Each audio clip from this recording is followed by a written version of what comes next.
Hello, once again. Good morning, good afternoon, good evening throughout the world. And for anyone under the sound of my voice, I'm going to continue the theme of the white matrix today. And I want to start it off where I finished it, namely on the events on why people of color do not have the wealth which so many believe that we should have in this country.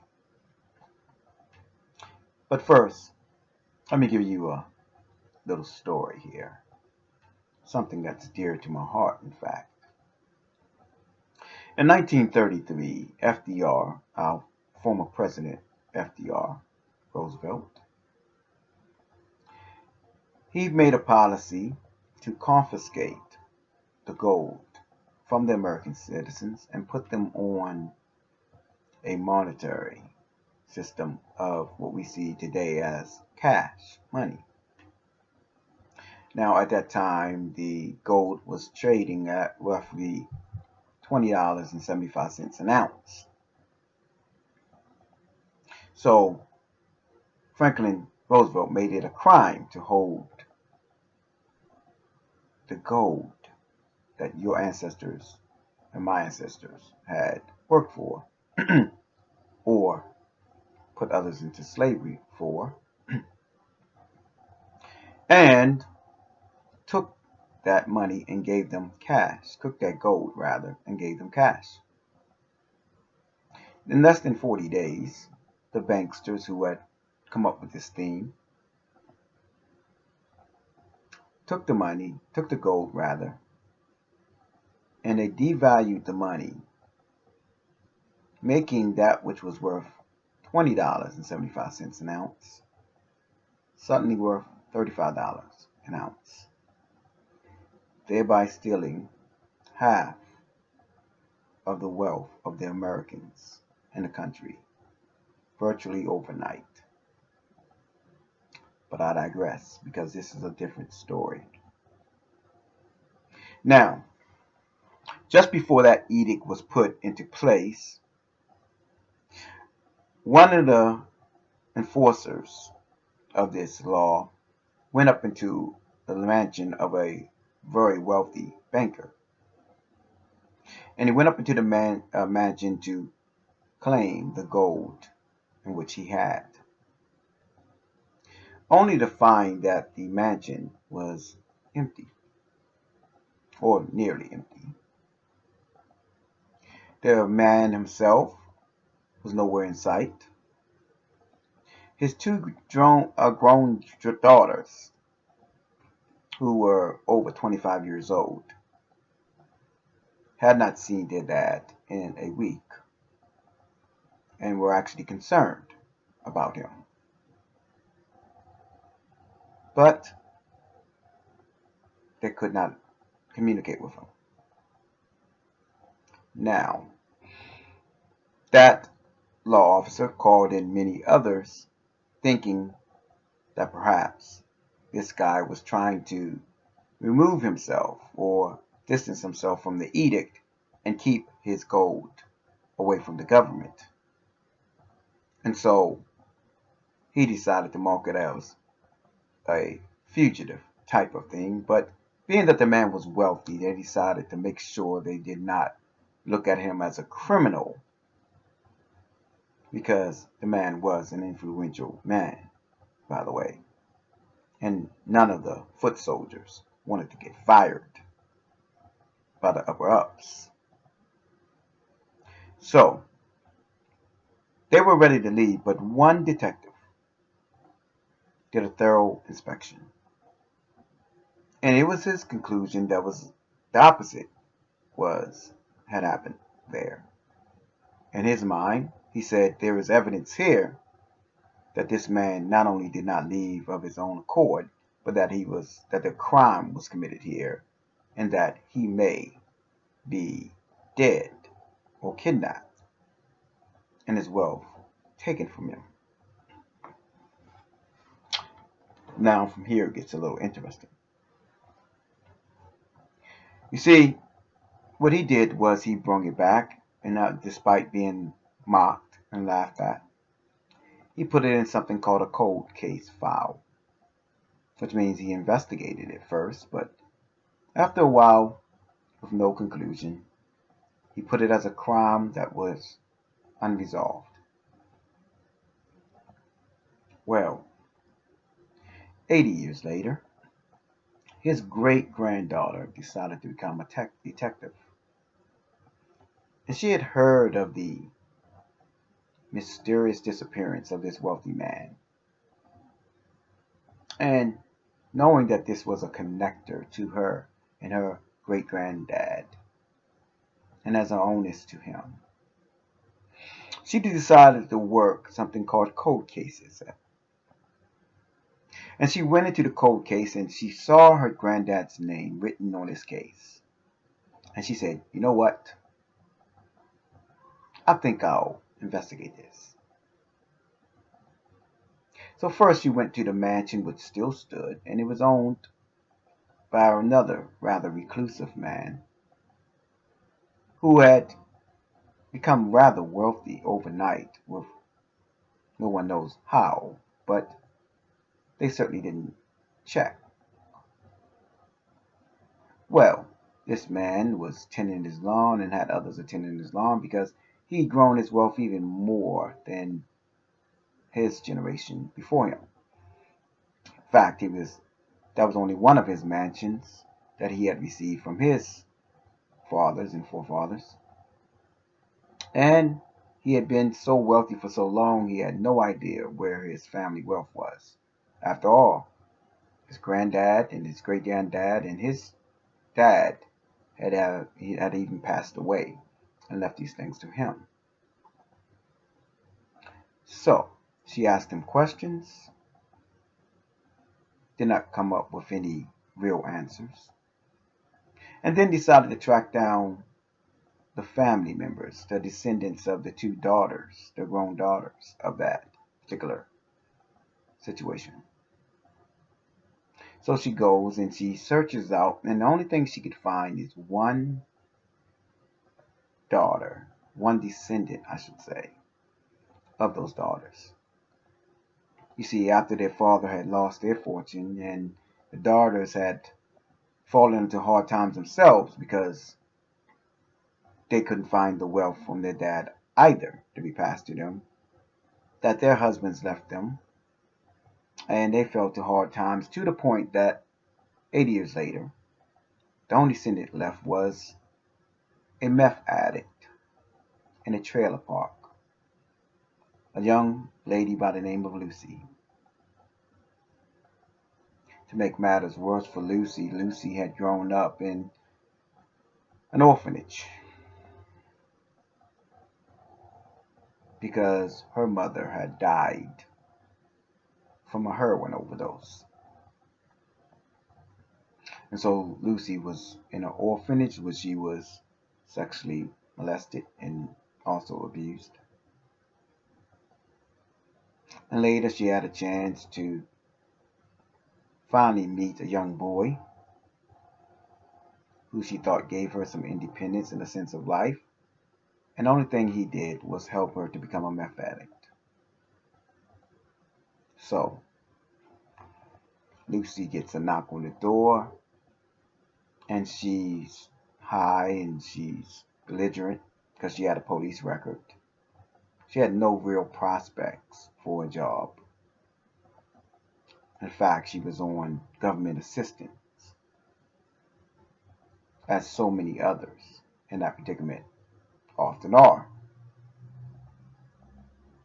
So the woman is going through all of these things and checking Lucy, and the detective feels so hopeless because all of the evidence appears to be that gone that could help her resolve this case. But the detective is really adamant and really the type that just doesn't give up very easily. So the detective goes back to the mansion and says, You know, sir, we're really trying to put a crime or a missing person report out of the way as soon as possible. Could you possibly give me permission to search your premises, your entire premises, and just to see if I can get a resolution to this situation, this cold case? And so the guy looks at her and glances at her and just says, "Do as you will. Just don't bother me." And the woman's detective is ecstatic that she's been given the opportunity to check. So she goes into a drawer and she checks the diagrams and of what the mansion looked like before and such other things. And lo and behold, she finds a secret passage which leads into a secret location unknown to people at that time. And she goes there, and what does she find? She finds the body of that man, that wealthy man, underneath and in this location. Along with it, she also finds certain treasures. She finds uh, necklaces, necklaces that had disappeared, that the rich man had owned, that he had bought for his wife. Back then, that had been worth $10,000 or more, which was a fortune back then. Today, because they were one of a kind built by a certain professional and ones who were popular, just the one necklace was worth hundreds of thousands of dollars, and one even approached several $1 million. So she called in the rest of the enforcement. They did all the tests to confirm who it was. It was who it was. And they had to figure out who committed this crime because now it wasn't simply a lost person, it was a crime. So they went through all the records and such other things, and they found out the markings of the gold and such other things were actually turned in by the person, the family member of the man who stayed in the mansion now. And it came to the conclusion that the man who now resides in there now is a descendant of one who killed this man, buried his body in his location, took his wealth, almost all of his wealth, hid the other things that could show his crime, and then lived in his place in his wealth. So this person, of course, had long died. However, there's Lucy. And what happened was the detective went to his only surviving member of his family and brought what was now worth a projected $60 million worth of jewelry alone, and not just other wealth, and said, "This belongs to you." And the young Lucy saw what it was, asked what the value was, and was frankly astonished that this belonged to her. Not only that, when this went to court case, Lucy, now suddenly very wealthy and not as depressed and hopeless. Got herself on a went to a Betty Ford clinic and got herself off of meth, straightened herself up, seeing the hope and the amazement of becoming wealthy and never having to worry about these things again. She actually decided to take to court the person who now stayed in her father's mansion. Well, considering the circumstance that it was a crime in which this person received their wealth, the judge ruled, of course, in Lucy's favor, saying that all of the wealth can be directly traced back to the theft of it from Lucy and her family. In his discourse, the judge said the, the crime itself, it is irreparable to what it has done to you and your descendants. Because your father was so wealthy and well established, and yet you, I've seen before me, as someone who has done drugs and so hopeless and so into poverty, that it is no question that you would not have been even hinting this kind of lifestyle had your wealth been given to you that you were due. So, therefore, the judgment of this case is that wealth, not only of the wealth that they had back then that was stolen, but the wealth that they acquired off of your stolen wealth belongs to you. And the judge issued the order that the guy who was worth $3.3 billion, that judgment was for all property to be seized, sold, and given to Lucy. Now, why am I bringing up that such great story? Because I think some of us can look at that and say, that was fair. I would dare to say, even most of us would say, Lucy deserved every penny of that. And there was so horrible about that was that Lucy's family had fallen apart that even the judge acknowledged. It's hard to even imagine that you would ever be in this situation if your wealth wasn't stolen from you. The things that would belong to you were not stolen from you. But they were.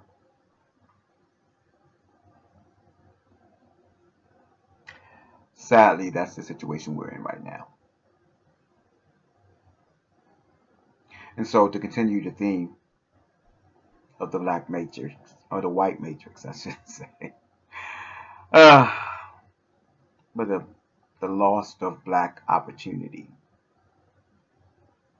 I want you to understand something, that when you say that blacks should have a job, well, where's the wealth from the other jobs? Where's the wealth from our parents and our grandparents? Were we all just lazy? Were we all just such other things that had an opportunity but did not take it?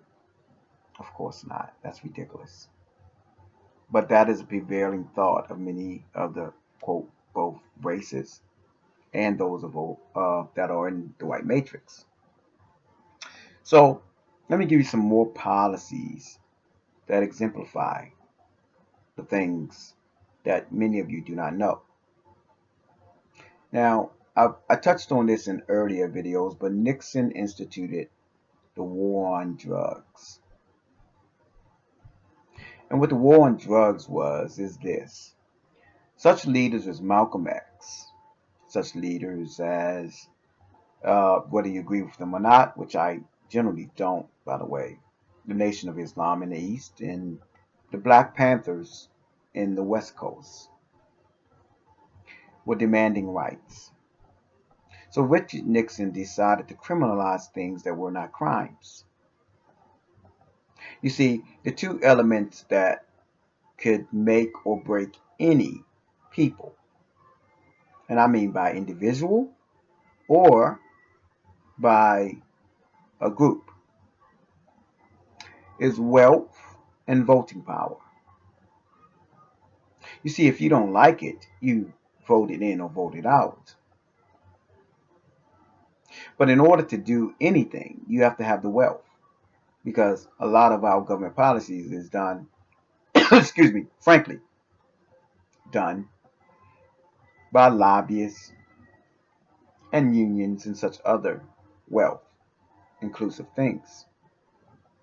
As a matter of fact, many people of color cannot even vote each year for this reason alone. And there's many reasons, but and I'm going to get to that.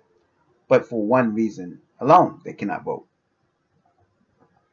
They cannot literally afford to take off that day to vote. They live paycheck to paycheck, day to day. And they cannot afford to take off when they have that 8 to 4 workday. They cannot afford to take off or even get in line until 5, 6 o'clock that day on that voting day.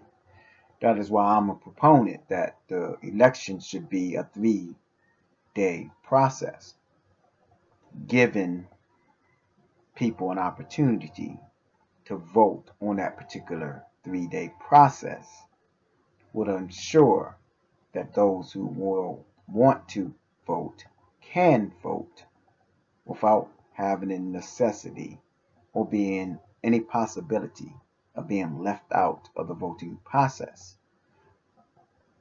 However, that's why they do not have a 3-day voting process, because they do not want people of color to be able to vote in the first place.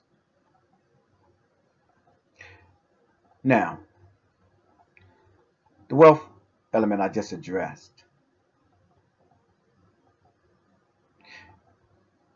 Work was done, the wealth was generated, but it was stolen by criminal activity from many generations of people of color. And now, as a byproduct of that, there's the depression set in. There's a lack of wealth and the standards set in. And so many of these colored people are in a far depraved, bad situation than they should be. But I digress. Because under Nixon started the war on drugs and then had the CIA pump drugs into the black communities. Therefore, finding a crime, making a crime out of non-crimes that they themselves initiated as crimes.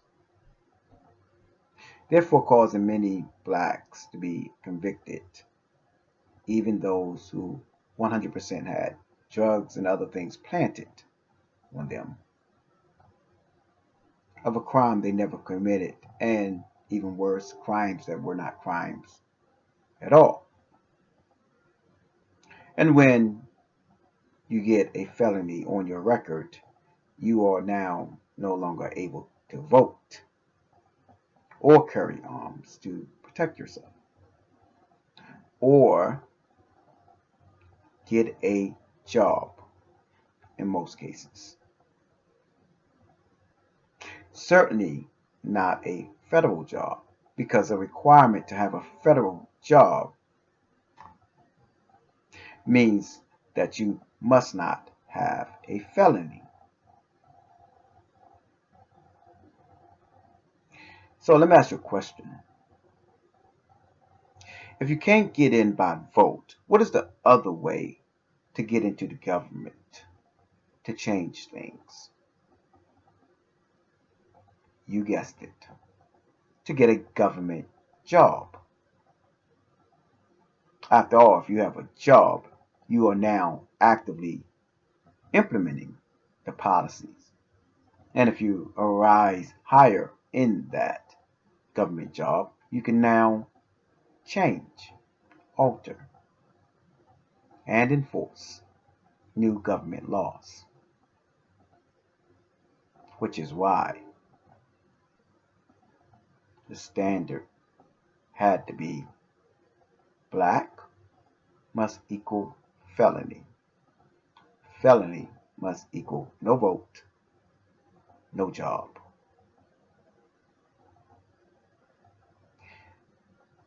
This is why 1/5, 20% of people of color do not have a prospect of jobs in America. That alone. I want you to think about that. There are roughly 48 or nearly 50 million people of color in this country. 10 million are unable to get a job, at least a job that makes any difference whatsoever to a person immediately.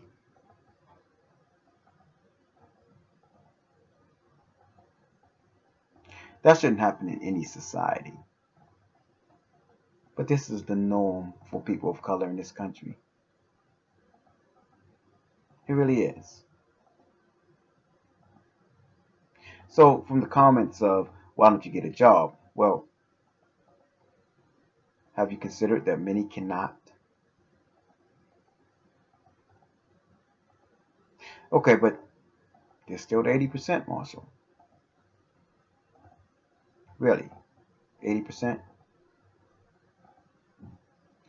Where would you find most of the people of color in America? I'm going to ask you three options: rural areas,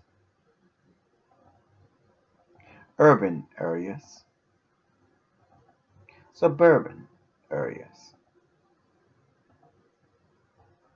If you said urban or city areas, you would be correct. Because that's where the hustle and bustle is, right? Those are where all the jobs are, right? So if you're in an area where all the jobs are, but they're not hiring you, then where's the jobs that the blacks are supposed to get? Oh, but you're a little stubborn. You you don't get it yet. Are you aware that there are many whites that cannot get jobs? Hmm? You may be one of them. You have a high school and college degree. You may have, heck, you may even have a PhD. And you cannot get a job in your field, or at least something that is not well below your qualifications. And not even that. You may get that job, and guess what? It barely pays the bills. But for those many who are getting out of college now and have in the last, say, 20 years, who are burning, there are children, white children, and young men and women that are burning their diplomas, their college graduate diplomas, online for YouTube, saying this meant nothing to them getting a job and success in the market. They were sold on a dream, and dream met reality. And reality always, in the end, it always wins out. So if the black children or the black people problem is that they need to get a job, and it's because of their lack of initiation in wanting to get a job or attempting to get a job, then by what measuring stick do you judge your own selves and your own children when they cannot get a job?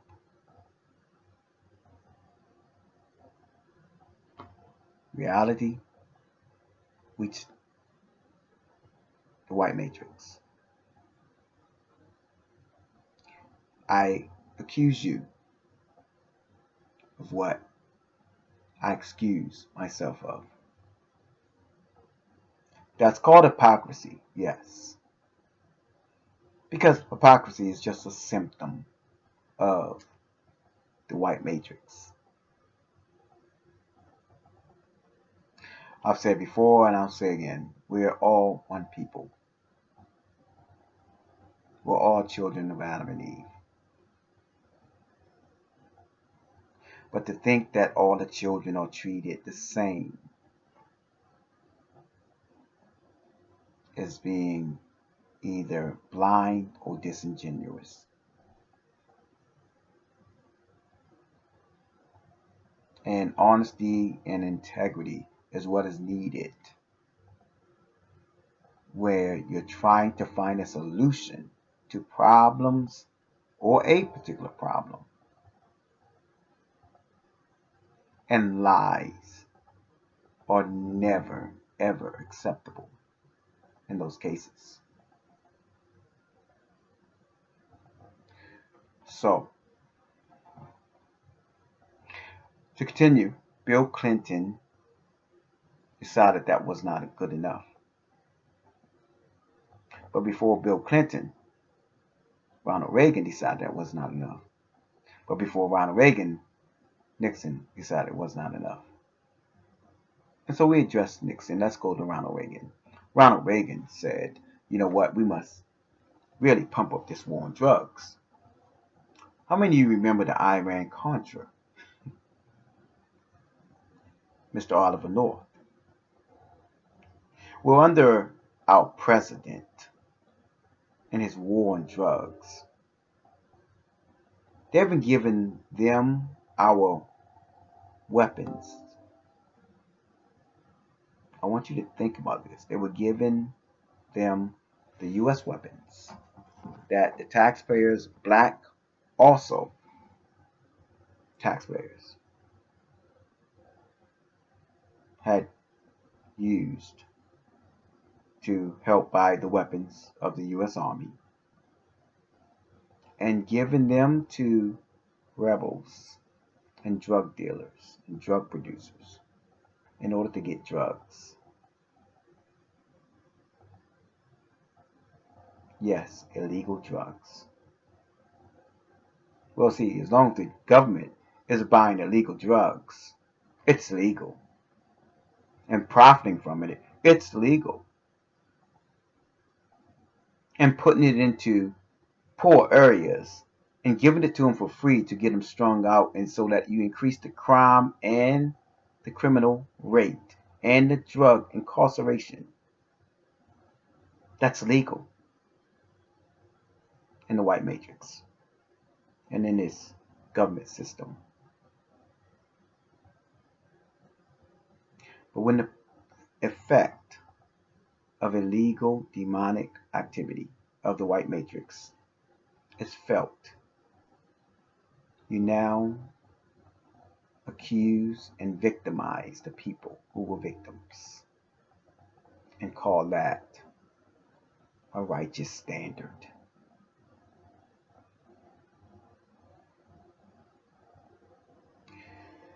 So Ronald Reagan, let's go to Bill Clinton. Bill Clinton does something even far more evil. Because it's one thing to have your things taken away from you in the prospect of a job, but you may have someone who's willing to love you through that and maybe work around the system, give you a job as long as you're out in the fresh air, an opportunity to find someone that you love, maybe marry, maybe have some semblance of a life. But Bill Clinton says you get caught with that weed 3 times, 3 strikes and you're out. Life sentence in jail.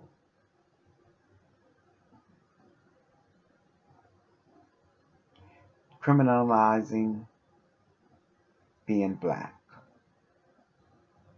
while bringing the criminality to the black.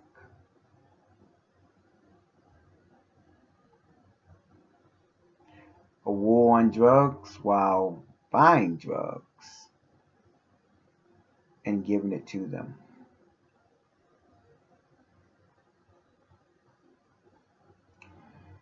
If you want to move forward, let's go into Bush. Bush making these New World Order policies that have been acted upon his own dad, Bush Sr., Bush Jr., under the pretense of 9/11, now invading other countries and taking the wealth, and seemingly trying to pretend that he's a Christian and is trying to do well by the people of all colors in America, and acts even more of a strict standard on the war on drugs. So they call war on drugs. And under Giuliani, search and frisk, because you made everything safer, right? But what crime really were the people arrested for under Giuliani? Have you checked? If you check, there were no crimes that way. But when you can criminalize the non-crime, you can look like a savior to an entire city. We move forward to Barack Hussein Obama, a man of color. Thank you. Oh, thank you. Man of color. Well, no. Though his skin is black, it certainly was not a motivation for him to actually do policies that helped the people of color. Because the people of color first wanted judgment, righteous judgment, and equality.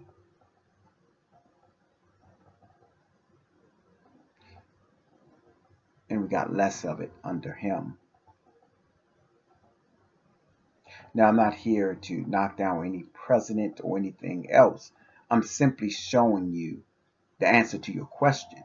Why is it that black people today seem to look to the past and say, there's a reason why I do not have, and there's a reason why you're asking the question about me not having when I can have an adequate answer to why I do not have. And sometimes you still have to start at the beginning of the story. And the story is not so easily just described as, hey, I may be lazy or not want a job or feel entitled, in your opinion. I told you we're going to cut the heart out of the white matrix today. And so this is where we're going. If it hurts you, then that's because we're getting to the heart of the matter now. And we're about to come out to the other side to start to get the solutions. But first, we got to get the deep knife into the heart of the matter. And that is what I'm very much trying to do for you. And finally, now we're under Trump. The Mr. Make America Great Again. And I tell you, I voted and I campaigned for Trump because the things in which he spoke of, wow, it was the most refreshing uh, politics I had heard ever in my life.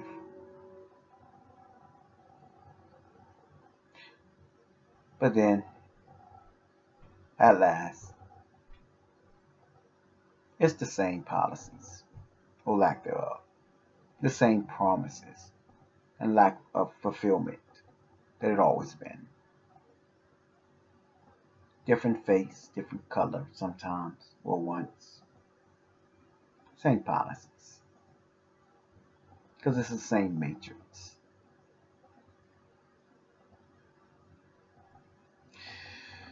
So, I know a lot of you are saying, how are we going to come out the other side of this? You still haven't told me how, Marshall, this white matrix is going to be dissolved. What can we do? Maybe you're convinced by now that the white matrix needs to be destroyed. Maybe you're entirely convinced, and you're convinced on video number 4. And I apologize if I had to go this many videos for you to wait.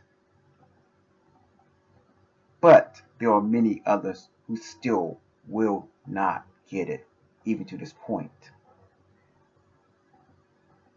And it's for them that I'm making this video. With all apologies for keeping you waiting. But the good thing is, we're going to come out the other side starting tomorrow or Sunday. Because I want to now shift to the solutions. The solutions. Now that we really are in the heart, we can start cutting through the bones and marrows and cut the cancer out and show you why the solution that I'm going to submit to you is the best that you've ever heard in your life. The best that you've ever thought could be in your lifetime. And how it will benefit you.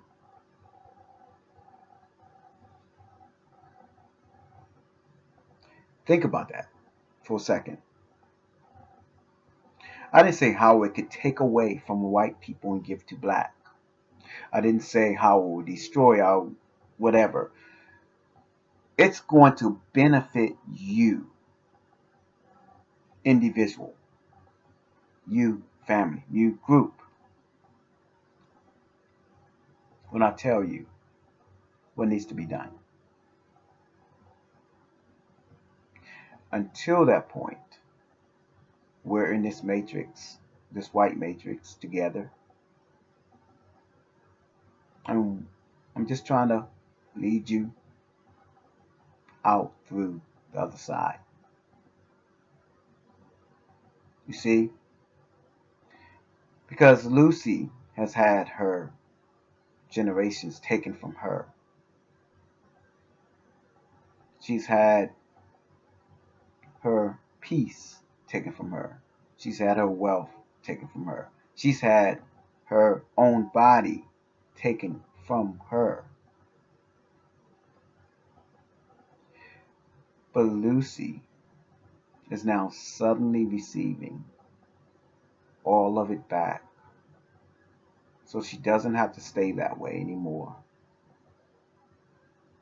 And everything she hoped for before can now be manifested in its grandest possible way. But you know who also benefits? Even the ones that victimized Lucy or were part of those who benefit from the ones who victimized Lucy. You see, because Lucy said, I have more than I could ever imagine or need. And you know what, attorney? Not only do I need you, who was already doing the work, I'm going to hire you and I'm going to expand it because I know even less than the person who had been taking this money. So I'm going to hire even more of them who didn't even have a job. See, because I need more attention, I'm just deficient in all those things that the other person was very efficient in. So Lucy will not only give the job to those who have lost, who victimized her or were part of that victimization anyway, but she's going to give them the ability to hire 5 times the amount of people who never would have had that job at better salaries than they would have had. I'm going to talk about how this applies to my solution, my final solution to the reparation problems in America very soon.